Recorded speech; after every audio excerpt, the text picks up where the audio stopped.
Nakatambay sa labas ng isang convenience store sa Liloan, Cebu ang mga kabataang ito kaninang madaling araw nang bigla silang magpulasan.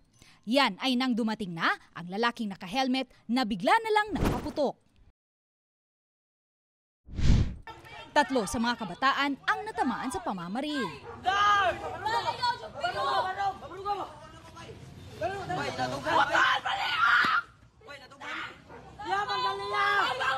Dalawa sa kanila ay mga lalaki edad 17 at 18 anyos at isang 16 anyos na dalagita. Ang mga nasugatan, isa-isang tinulungan ng mga tao na nasa lugar at itinakbo sila sa pinakamalapit na ospital.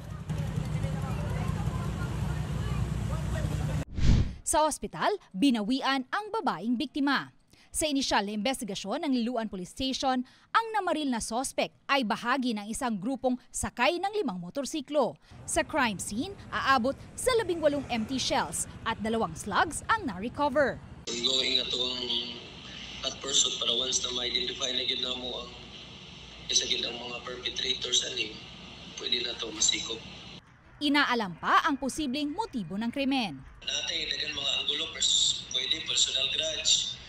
Pwede sa siguro kining love triangle or gang war. So either na mga possibilities. Posibleng paregla ra gyud to, marag random lang ang ilahang ang ilahang tuyo lang gyud kay kato lang yung grupo ha, marag sa kinsa lang. Sa amo lang assessment.